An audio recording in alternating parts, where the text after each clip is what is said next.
na namin yung buong Pilipinas, okay? Kakagaling ko lang ng Zamboanga, nag-coron kami last June.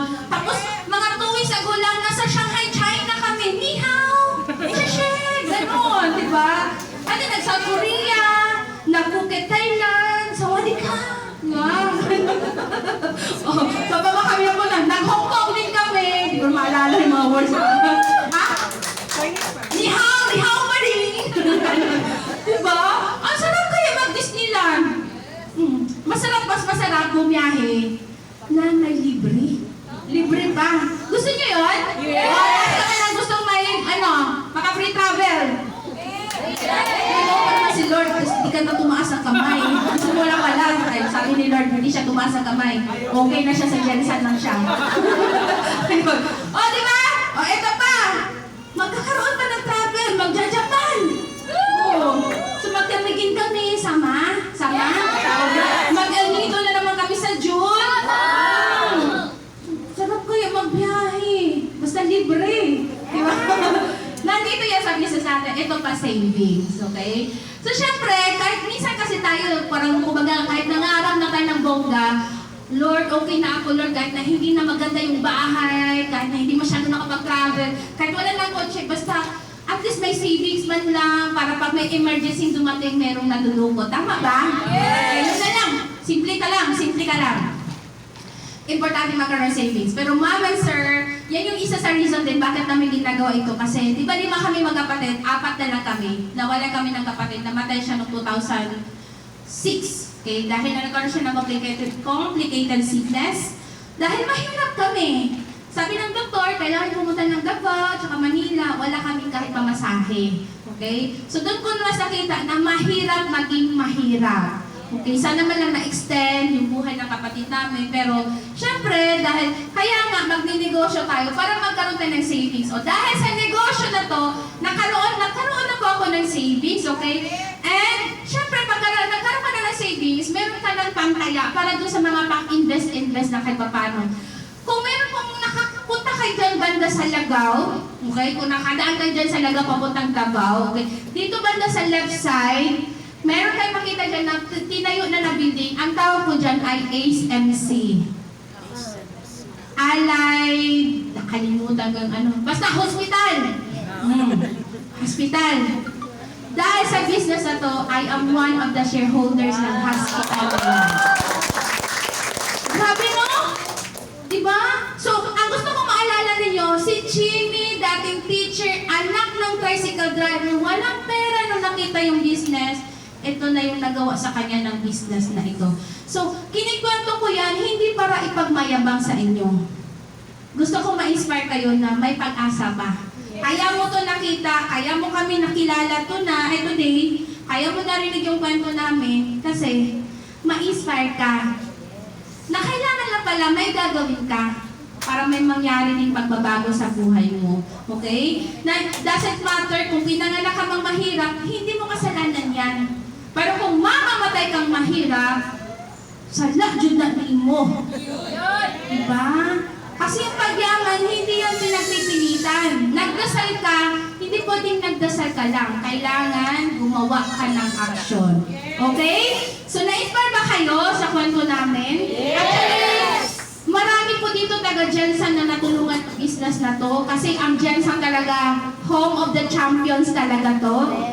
Imagine, yung top 1 natin, karaming beses na yung mga nag-top 1, galing talaga dito sa Jensen. So, lingon tayo konti doon sa likod.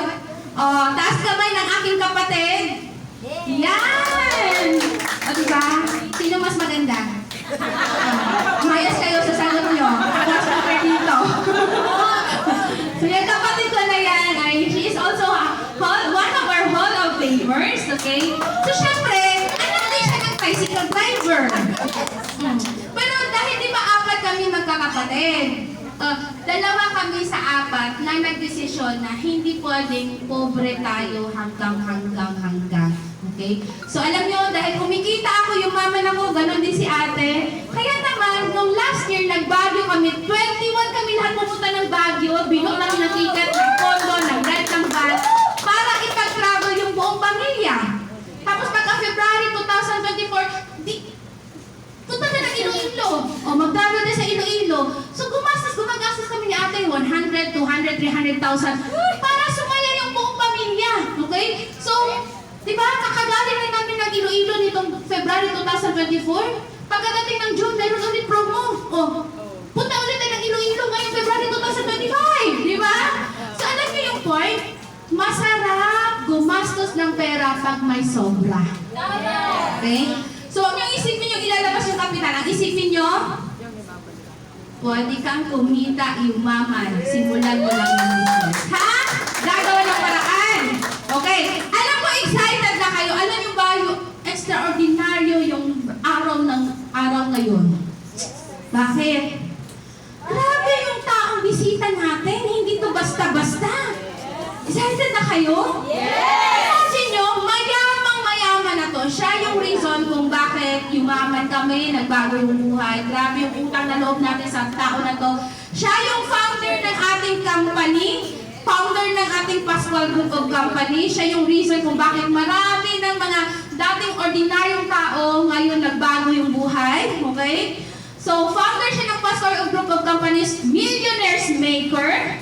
So, Sheila noon. He is, okay? Siyempre, he is, okay, the CEO and the president of our company. Okay, o sige, stand up tayo.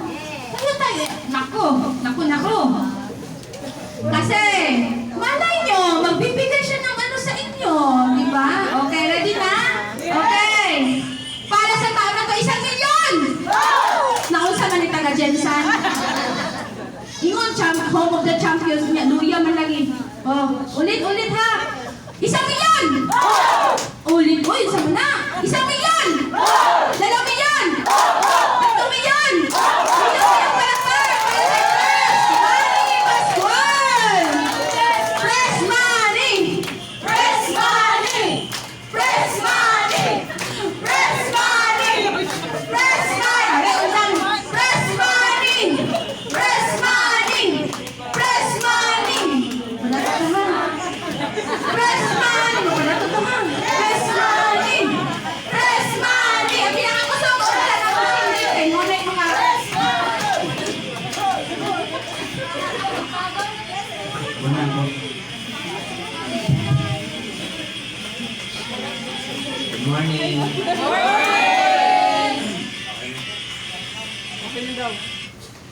Ayan. Busog na ako. Morning. Good morning! Yung mga first time ba? First time? Yes. First time. Hello, ma'am. Kamusta po kayo? Grabe talaga dito sa McDo. Malamig. Lahat pala nag-coat ako. Anyway, parang natin muna si God. Grabe siya. No? Sabi nga, every day is a blessing. Sabi pagka nagigising daw tayo sa umaga, we should be grateful and thankful. Kasi binigyan ka pa ng chance. Diba? Kasi iba ang gabi natulog, ang sarap ng tulog, tuloy-tuloy na. Hindi, palakpakan natin about this. Ayan. So, my name is Manny Pascual. Ako po yung president and CEO ng company. So, every time na, siguro mga every quarter, bumaba talaga ako sa Jensan, sa Danao, sa Davao, and sa ibang part ng Pilipinas. Kasi nga, inikutan ko yung mga tours ko. Especially yung mga travel agents ko po. Kasi kailangan namin meet na para makakita sila ng cute. Para punta ka, ma'am. Natawa agad sino. Wala pa, tumawa agad eh. Okay, napatawa lang kayo kasi masyado kayong pressure. Dapat lagi tayong happy, no? Sino ako rin yung mga first time? Palakpakan natin yung mga guest natin. Naintindihan niyo po ba yung in-explain sa inyo? O ulitin natin mula sa simula? Joke lang? Oo. Anyway, kasi itong business at actually nag-start kami, ano pa, 2011. Pero prior doing this business, katulad nyo na din ako. Nag-start ako, nag-iisip, ang magandang business, yung pwede gawin, ano bang pagkakakitaan, pwede kong idagdag sa pamilya ko. Kasi alam naman natin lahat na pag ang income natin is kinsenas katapusan lang, minsan kinakapos ko talaga. Tama, sabi nga, hindi kinakapos. Kapos talaga. Yung bitin, bitin. At huwag mong gagawin yan sa asawa mo. Ibibiting ka. Di ba siyempre pag tayo ay, lalo na sa malaki yung mga anak natin, definitely, may mga obligations tayo or requirements na binibigay sa kanila, di ba? Kaya ako po, sa totoo lang, nung first time ako nag-out sa corporate world, yung na-join ako sa sales, sa totoo lang, hindi ko po siya worthy nung una. Kasi nga, siyempre nakakahiya, di ba? Kasi lalo na kami dalawa ni Sir, imagine mo, yung binibenta namin dati, toothpaste, shampoo, conditioner. Dalawa kami ni Sir, kakato, kasama ko siya, tayo kasi. Sasabihin ko, Brad, bili ka, meron kami nila toothpaste, shampoo.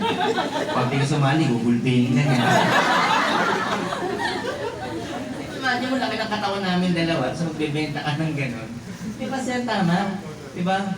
Siguro pagka nagsasalita na sila doon, mag-a-adjust talaga, tama? Kaya lang, pagkang tao pala ay kailangan ng extra income. Minsan yung nalilink na dapat mong gawing extra, yung mga bagay na parang hindi mo pa kayang gawin. Tama yung parang ayaw na ayaw mo, kung ano yung iniiwasan mo, sabi mo, pag ito pa yung gagawin ko, ito yung ayaw ko. Sabi sa'yo ng pera, hello, kailangan mo ko. Alam mo, kahit ayaw mo, di ba? Gagawin mo, unti-unti hanggang sa masanay ka. Tama? So, noong 1998 po kasi na-invite ako sa ganitong business. So, totoo lang, kailangan ko kasi namatay yung daddy ko. Eh, konti lang ko kami magkakapatid, 8. Diba? Bawag daddy ko eh. Diba? Alam mo yun, newly grad po ako, nakita na rin 14,000 sa buwan. Kaya lang po, nung namatay yung daddy ko, kulang po yung income. Kaya, sa totoo lang, naghanap ako ng extra income. Then nakita ko yung ganitong business. Sabi ko, maganda to kasi pwede kang kumita ng mas malaki. Nako niyo po, kaya lang again, pag hindi ka salesperson, talagang kakabahan ka sa una. Pero ang tinignan ko na lang that time, yung income. Kasi yung nag-invite sa akin po na college friend ko sa ganitong business, so totoo pag kung kilala mo siya nung college days namin, hindi ka maniniwala talaga. Kasi tambay mo siya sa school namin. Alam mo, mag-classmate tayong dalawa. Alam mo, matalino ka. Ako, cute lang. Ano mo, tambay ako sa school, di ba? Sabi sa'yo, Mari! Makinig ka lang sa akin, yayaman tayo. Tambay ako. Golden's listed. Ma'am, maniniwala ka hindi? Ha? Ba't ka tumatawa? Di ba? Sabi ko, okay. Alam mo, sa totoo lang, kaibigan ko si siyempre hindi mo pwedeng i-discourage, di ba? Sabi ko, sige pare, maganda yan. Sabi ko, naku pa, maganda.